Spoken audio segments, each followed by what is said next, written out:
A ver, ¿algún voluntario que quiera comentar sobre el modelo que piensa que podríamos aplicar? ¿Algún voluntario?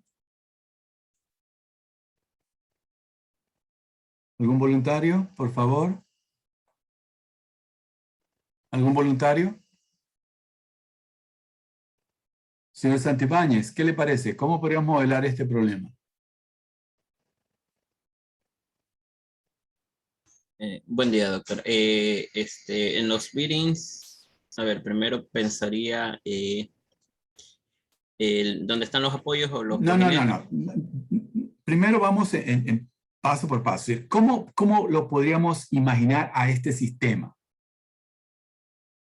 Como el ejercicio anterior, un bloque y soportado entre dos resortes y un amortiguador. Listo. Bueno, en este caso no habría amortiguador, pero podríamos pensar, ok, entonces tenemos, es como si fuera un bloque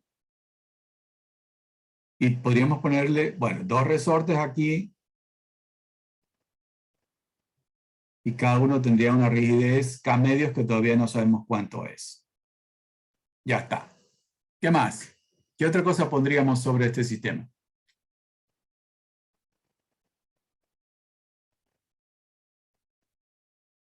¿Sería oscilación libre la que usted va a analizar, señor Santibáñez?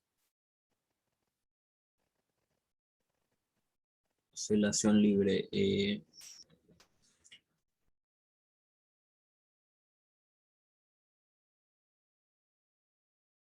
¿Qué causa o qué implica el desbalance? Señor Barba, ¿cómo meteríamos el desbalance en este caso, en el modelo?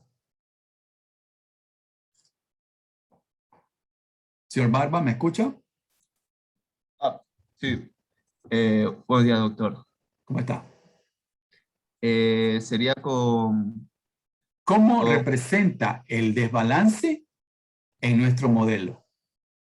como una, como el desbalance de, o No, sea, pero sería ¿cómo se llama este subcapítulo? fuerzas amortiguadas. No. ¿Cómo se llama Eh, este subcapítulo? El 2.4. Oscilación forzada. Oxidación Cuando forzada. hablamos de oscilación forzada, necesitamos hablar de una excitación. Entonces, el desbalance aquí va a significar una excitación. Eso fue lo que explicamos, traté de explicar aquí. Parece que no les he convencido. ¿Sí? Si yo veo esta ecuación de aquí, automáticamente digo, estoy hablando de la vibración de un sistema que tiene esta masa, tiene disipación de energía porque hay un término proporcional a la velocidad. Estoy hablando de vibración, tiene que haber un término de restauración. Y en la derecha tengo un término que no depende de W, es independiente. Ah, ya, entonces se representa la excitación, la que sea. Esta excitación es de tipo armónico y tiene esta amplitud que en este caso camina con la velocidad rotacional cuadrada. Fíjense bien, todo eso sale de la inspección de esta ecuación.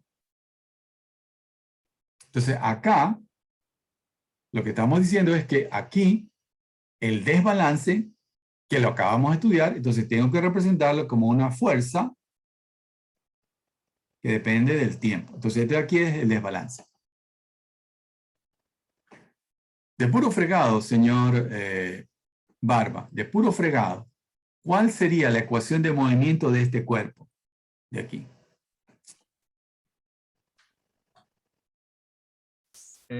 Sería En este caso yo quiero expresar el movimiento hacia arriba con la letra W.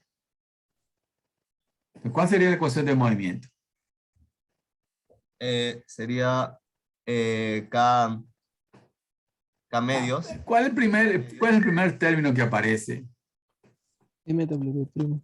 Exactamente, MW'. W'. ¿Qué sigue Sí, ahora? ¿Qué sigue ahora? más K por K, W.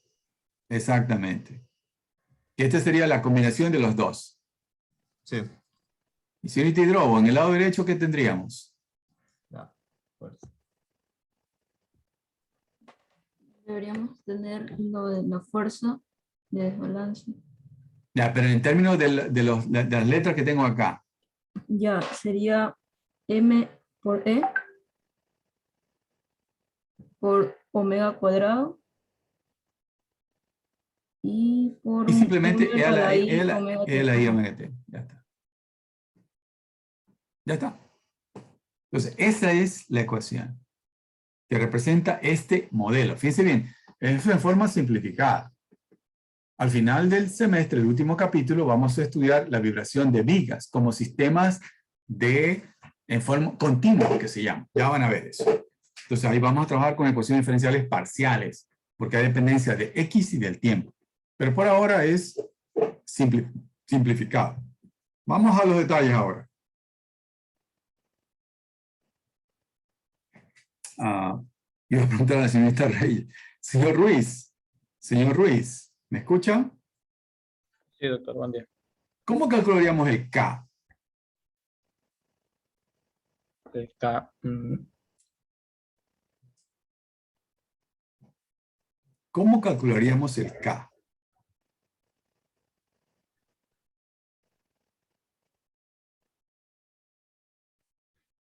Alguien que me diga, ¿cómo podríamos estimar el K? Analizando una viga simplemente soportada. Eco. ¿Qué es lo que estamos haciendo en el trabajo del reporte de laboratorio? Entonces, en el caso de este, entonces tendríamos ¿qué cosa? Una viga, como dice alguien allí, podríamos tomarlo como simplemente soportado aquí, simplemente soportado acá, y lo que podríamos hacer es aplicar una fuerza aquí, dada. Debido a esta fuerza, esto se va a deflectar una cantidad delta. Entonces, lo que podemos hacer es graficar F delta. Nosotros tenemos un análisis lineal, entonces esto va a ser una recta. Entonces, la relación de F a delta va a ser el K que hemos puesto allá. Muy cándidamente. Entonces, ¿cuáles serían si queremos resolver este problema? ¿Este sería estáticamente determinado o indeterminado, señor Jiménez? Señor Jiménez, ¿este sería el caso determinado o indeterminado? Determinado. Exactamente. Entonces, directamente, ¿cuánto sería la reacción aquí? F medios. ¿Y acá? F medios. Rapidito podríamos establecer el valor de la distribución del momento flector. ¿Cuánto sería el momento flector aquí? Donde en el En el extremo izquierdo, aquí. ¿Cuánto sería el momento Cero. flector? ¿Y acá? 0 también. ¿Sí ve? Rapidito. Y una vez que tenemos eso, integramos dos veces la distribución del momento flector y tendríamos la deflexión. Entonces, eso se podría resolver sin mucho lío y todo lo demás. Entonces, yo les puedo dar aquí, fíjense bien, ustedes sería bueno que revisen estos detalles. El prerequisito de este curso es estructura del buque. El prerequisito de estructura del buque es mecánica de sólidos. Entonces, estos problemas deberían ser parte de lo que ustedes pueden manejar. No puedo hacer más, no puedo hacer más. Entonces, en este caso, la rigidez equivalente, yo se les voy a dar la expresión, es 48 I sobre longitud al cubo. Entonces, módulo de Young, inercia. ¿Cuál es la inercia en este caso? ¿Cuál es la inercia en este caso?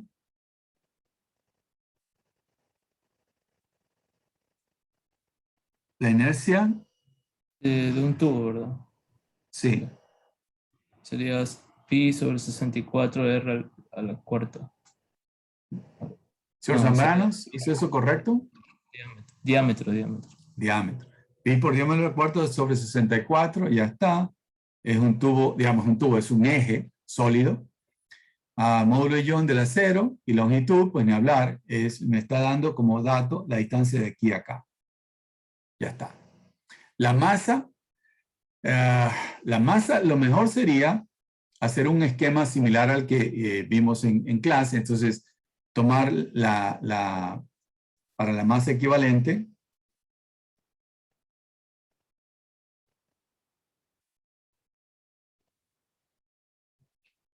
de viga más la masa de la turbina.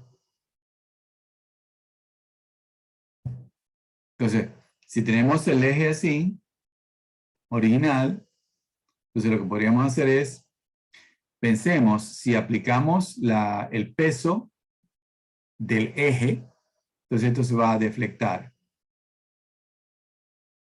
Esto sería un V sub 0. Entonces lo que podemos hacer es asumir que la forma de la distribución, 0 en los extremos, mucho valor en el centro de la deflexión estática debido al propio peso, aproximadamente lo podemos poner como es la variación de la velocidad en función de X. Entonces en el centro vamos a tener la velocidad bien alta, que es la velocidad que vamos a necesitar. Porque en el centro es donde vamos a tener la acción de la turbina, que es la masa que se va a mover. Entonces, de esta forma podemos sacar la masa equivalente de la viga. No es mucha, es más la de la turbina. Y entonces, una vez que tenemos eso, fíjense bien, déjenme regresar. Entonces ya tenemos M, ya tenemos K, la fuerza está aquí. Entonces, en este caso, fíjense bien, nos dicen que la velocidad de rotación de la turbina es 6000, ¿no? Entonces, en este caso, entonces, la excitación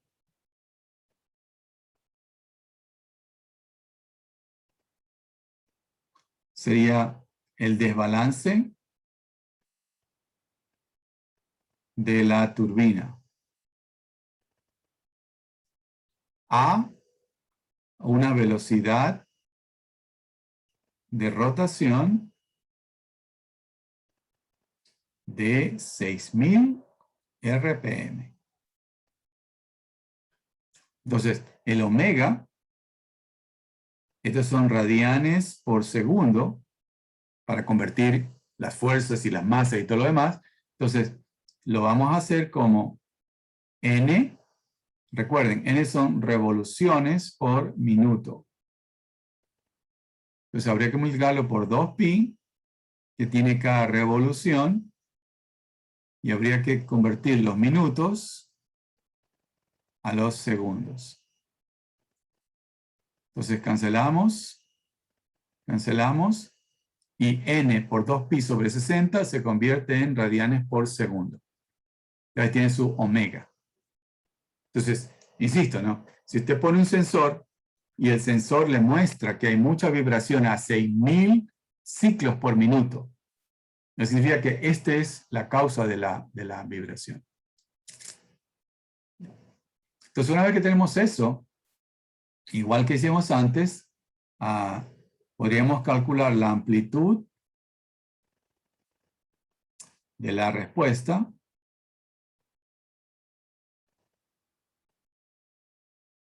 ¿sí? Déjenme ir para atrás. Este es el modelo que estamos empleando. Entonces tiene su Km, no hay amortiguamiento. Y aquí tenemos la amplitud de la excitación. Entonces tendríamos aquí la amplitud de la respuesta. Caramba. Entonces la amplitud de la respuesta sería W. Sería F, que sería ME, la cantidad de desbalance por la velocidad de rotación al cuadrado sobre la rigidez que la hemos estimado considerando a la viga con su capacidad de regresar.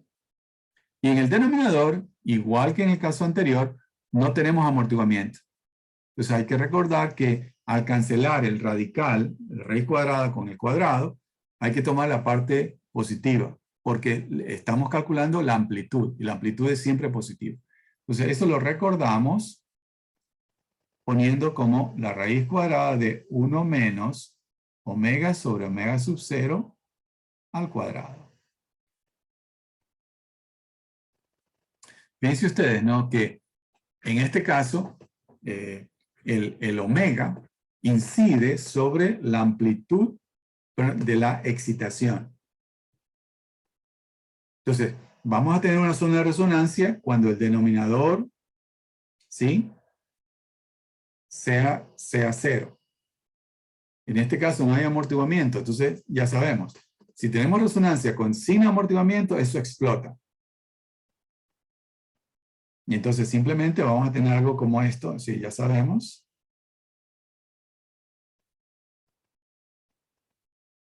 Entonces alrededor de 1, entonces la amplitud de la...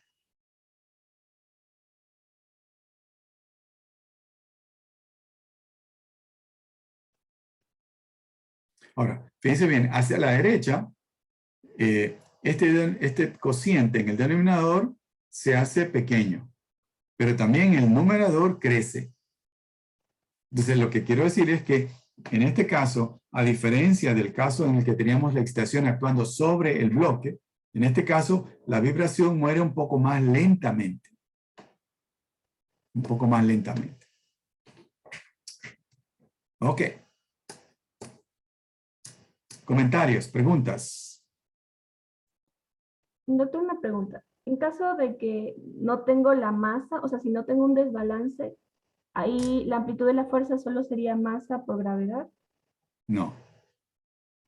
Si usted no tiene desbalance, primero dé gracias al Señor. Porque usted me dice, yo tengo un rotor, gira.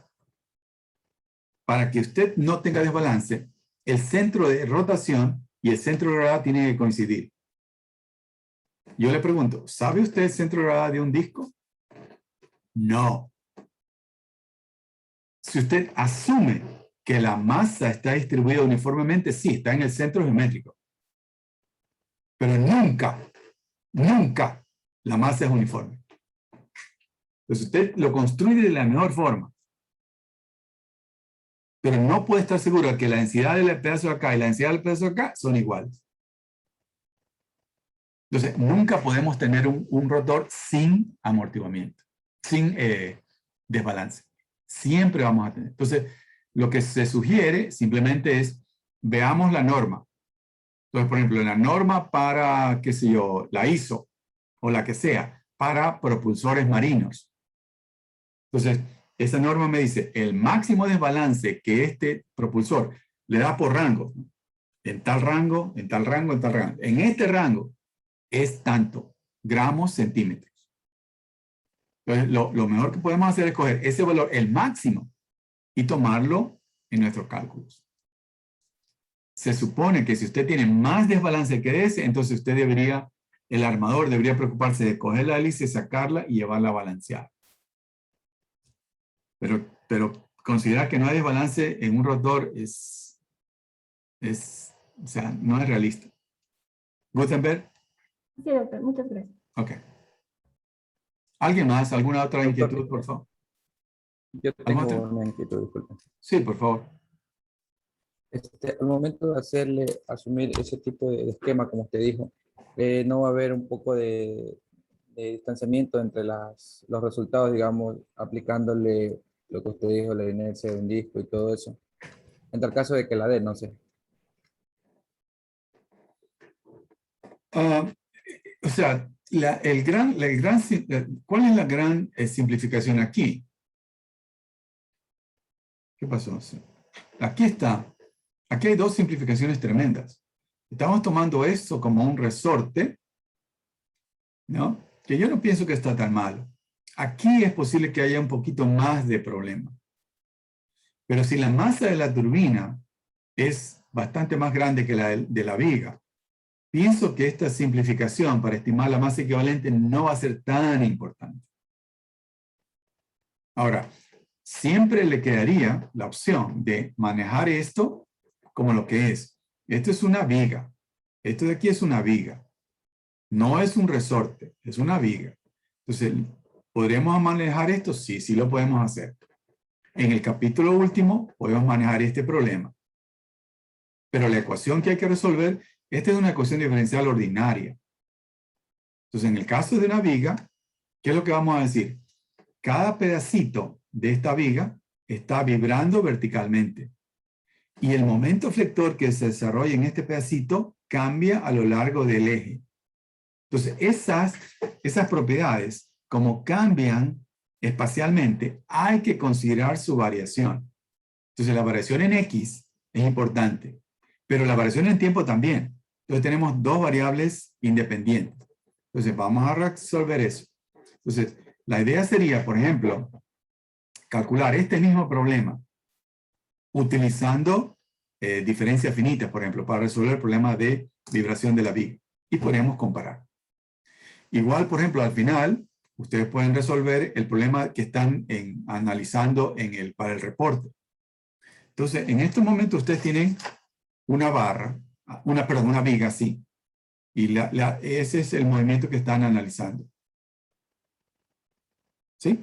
Al final del semestre, en el último capítulo, vamos a tomar la viga, pero ya no como un sistema de un grado de libertad, sino que lo vamos a tener como un sistema continuo.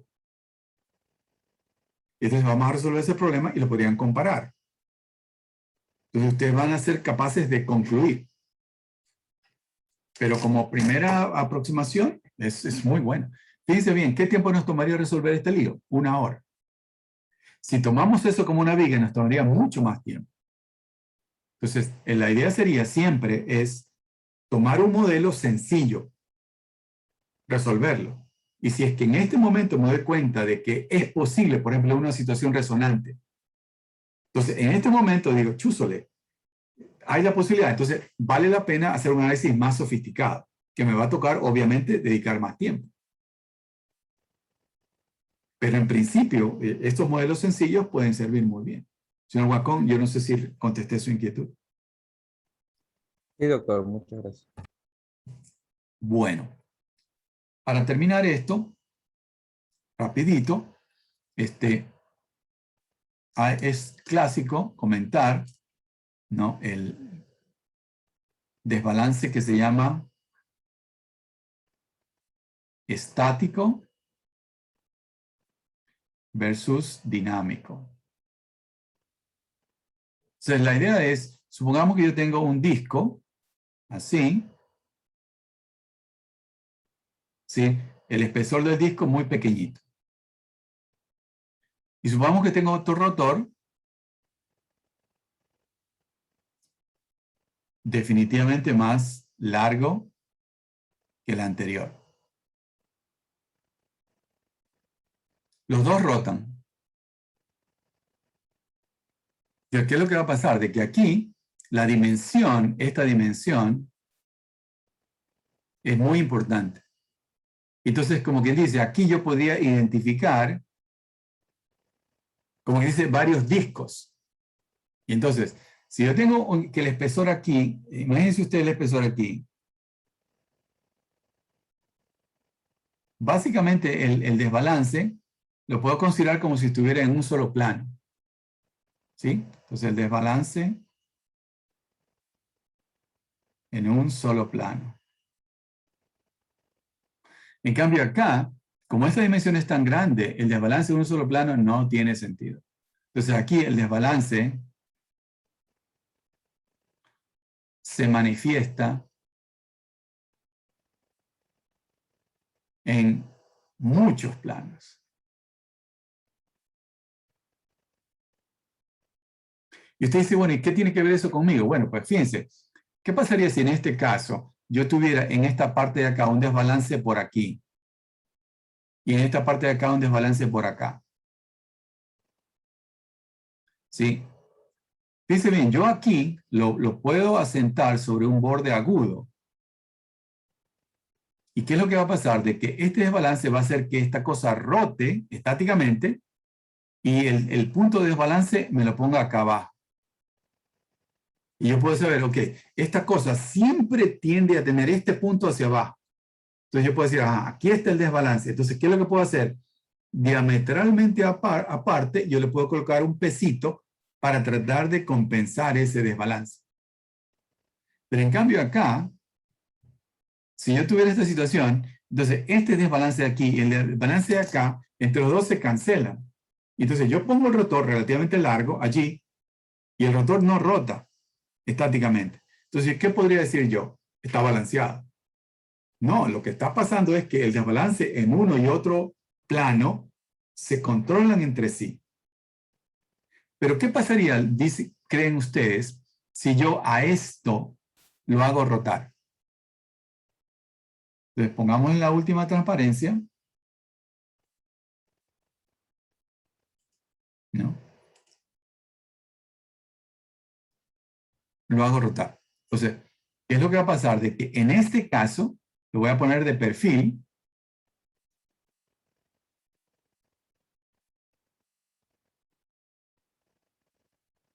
Tengo un desbalance aquí, tengo un desbalance acá. Pero ahora esto está rotando. Lo que va a pasar es que esta fuerza de aquí y esta fuerza de acá se cancelan entre sí. Pero, ¿qué les llama la atención allí? ¿Qué les llama la atención allí? Hay un momento. Hay un momento desbalanceado. Entonces, cuando yo tengo un disco con longitud pequeña, el balanceamiento estático es suficientemente bueno. Cuando mi disco es relativamente largo, necesito hacerlo rotar. Y allí voy a detectar el desbalance. Porque en general puedo pensar como que hay varios planos. Entonces, ese desbalance en dos planos es posible que estáticamente se me cancelen. Pero en el momento en que lo hago rotar, que es como va realmente a operar, usted se da cuenta de que el desbalanceamiento es dinámico. Esas dos fuerzas van a producir, como dijo el señor Jiménez, un momento vibratorio. Y me va a hacer seguir haciendo vibrar el sistema. Entonces, cuando tenemos rotores relativamente largos, ni hablar, hay que hacerles un balanceamiento dinámico. Eso implica que hay que llevarlos a la balanceadora y hacerlos rotar. En mi época de joven, yo tenía un carrito, y entonces la llanta, en ese tiempo todas eran llantas relativamente angostas. Luego vinieron las llantas anchas.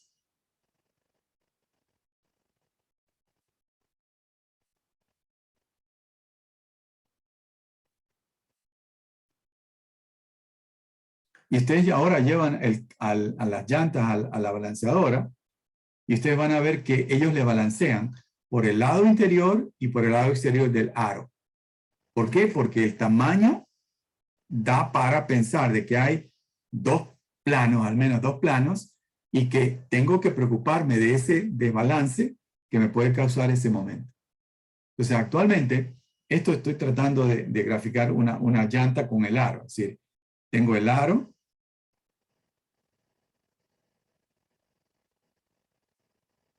y aquí tengo la llanta. Dios mío.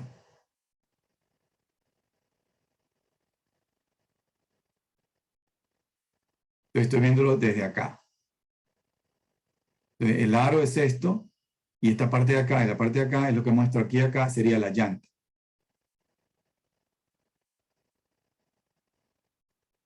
Entonces, actualmente, como este tamaño es relativamente grande, normalmente las balanceadoras todas le sacan la llanta a usted, y no sé si la han visto, la ponen en una máquina y la hacen rotar. Y fíjense, acérquense con esto que hacer. Y la máquina le va a dar, claro, todo automatizado, le dice cuál es el desbalance en un aro, en la parte interior y en la parte exterior. Básicamente están considerando dos planos. Cuando en el pasado las llantas eran relativamente finas, entonces simplemente yo tengo 64 años, entonces cogían la llanta, la ponían en un borde agudo y la dejaban ahí con cuidado, los cojinetes estaban en buen estado, entonces la llanta rotaba y se ubicaba en una posición. Entonces marcaban el otro lado y le ponían un pesito. Otra vez la movían y la cogían y la soltaban. Pero otra vez seguía moviéndose, pero menos. Entonces, le ponían un desbalance, un balance. Llegaba un momento, lo movían para un lado, lo movían para el otro y no regresaba. Asumían que estaba balanceada. Pero era porque el desbalanceamiento estático era suficiente para detectar el problema. Pero ahora con los rotores, con las llantas de mayor longitud, eso no es suficiente. En el caso de las hélices, ¿no? Si el paso de la hélice es pequeño, pues, pero actualmente, por ejemplo, en el caso de las embarcaciones de la Armada, por ejemplo, que tienen una relación paso-diámetro de 1.2 a 1. Entonces, el paso hace que la longitud equivalente de ese disco necesite que esas hélices se hagan rotar. El balanceamiento estático no es suficiente. Usted me dice, chúzole, pero no tengo una balanceadora de ese diámetro. Eso es problema suyo. Pero en ese tamaño necesitamos hacer rotar la hélice para poder detectar finalmente el desbalanceamiento. Bueno, con esto terminamos el capítulo 2. Si hubiera alguna inquietud, pues hoy día es viernes. No sé, Andreina, ¿usted tiene horas de consulta hoy día? ¿Viernes? Creo que sí, a las 2. Ya, ok. Señor Carrión, ¿cómo está su grupo con el informe del trabajo? Señor Carrión. Muy buenos días, doctor. ¿Cómo le Hola, va? ¿cómo está? Les comento que estamos avanzando, ya hemos avanzado un poco con los cálculos, estamos ahorita en la parte del reporte, estamos ahorita viendo y revisando bastante porque nos dimos cuenta en la retroalimentación anterior que nos falta un poquito más en el reporte, más que nada haciendo las conclusiones y el análisis. La pregunta que le hago es, siguiendo un modelo similar al que hemos comentado hoy día, usted calcula una rigidez equivalente, ¿no? La viga le aplica una fuerza, se deforma, etc. Tiene una masa efectiva, etc. Con esas dos puede calcular la frecuencia natural. Ahora, en el experimento, ustedes movieron la viga y vibraba lentamente, libremente, y pudieron registrar esa señal. Ahí tienen un periodo, por tanto, frecuencia. Sí, esta frecuencia, ¿ya la calculó la frecuencia natural? ¿La teórica? Claro, la frecuencia natural... ¿Qué tan cerca teórica, están? ¿Qué tan cerca están? Sí están casi cercanos, porque, por ejemplo... Yo soy ingeniero. Ok, doctor. ¿Qué porcentaje de diferencia hay? Hay un No sé si se porcentaje, acuerda. hay un porcentaje de error del 12, doctor. Del 12, ajá. No podemos hacer más. Ajá, No podemos sí. hacer más. Lo que pasa es que también estamos Perdón, analizando... mire, hay que estar claros con algo. La pregunta del señor Huacón. ¿Cuánto invertimos? Modelar esto como un resorte no es, o sea, es una simplificación, es un modelo. Entonces, no esperen con este modelo, con este sistema representado como un resorte, sacar más allá de lo que... Si usted invierte, es decir, yo quiero comprar un Mercedes-Benz, pero solo tengo $3,000, no le va a alcanzar. Eso es lo que estamos tratando de hacer aquí. Si yo tengo $3,000 y quiero estimar la frecuencia natural de esto como un sistema de un grado de libertad, entonces no esperen demasiado. Pero 10-12% no es tan malo después de todo, porque la inversión es pequeña. ¿Sí? Entonces, si estoy cerca de un 10% con una inversión de media hora de trabajo, oye, eso es un buen logro. Ok, déjenme preguntar a alguien más. Señor Íñiguez, ¿cómo está su grupo de trabajo? Perdón, señor Galarza, no he escuchado el día. Señor Galarza, ¿me escucha? Buen día, doctor. Sí. ¿Cómo está El su día de grupo? hoy, bien, ya sacamos la frecuencia natural utilizando lo que definimos en el capítulo anterior de la rigidez equivalente. Solo que ¿Y cómo tenemos una está respecto de la parte experimental? Eso es lo que queremos analizar bien, porque queremos hacer un modelo considerando la viga con un resorte y un amortiguador. Y hacer todo el proceso para sacar la ecuación, pues, y hacer la gráfica, para ver Yeah. cómo reduce la oscilación en el tiempo. Entonces, Señor Valles, ¿usted está escuchando? ¿Me está escuchando, señor Valles? Sí, doctor. ¿Qué pensaría de la explicación que me está dando el señor Galarza? La plena, la Justamente eso efectiva. justamente eso estábamos comentando ayer con mi grupo, con Carolina. Y Me están cuenteando. sí, Señor Galarza, la plena, no creo que su grupo haya avanzado mucho. Y es posible que yo esté equivocado, obviamente. Pero sí ve que tengo canas. En fin, mi mensaje, pónganse a trabajar. Pónganse a trabajar. Buen fin de semana. Hasta luego. Doctor, perdón, tengo una Ah, pregunta. Sí, dígame. Perdóneme. Es que en el experimento nosotros tenemos dos gráficas, en donde tenemos una oscilación que decae y la otra es como una oscilación armónica simple. Entonces, para cada gráfica tenemos que presentar un modelo. Por ejemplo, en el modelo donde la oscilación es de armónica simple solamente tendríamos el resorte, pero en la otra teníamos el resorte y el amortiguador. ¿Presentamos ambos modelos o solamente en donde tenemos el amortiguamiento? Yo no sé si estoy compartiendo el Word, el PowerPoint. Sí. Sí, estoy compartiendo. Sí. A ver. En los dos casos es el mismo modelo. Es decir,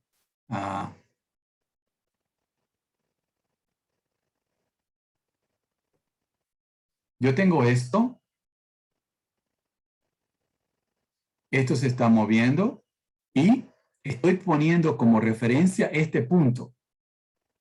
Vamos a llamarlo este que sería V, que depende del tiempo. Este es, como dice, la variable dependiente, que es la que quiero determinar. Entonces, ¿qué es lo que estamos haciendo? Lo estamos representando como si fuera una masa equivalente, resorte equivalente y el amortiguador viscoso equivalente. Y esto se está moviendo a una cantidad que es esta de aquí. Entonces, llamemos esto aquí, por ejemplo, Y, que depende del tiempo.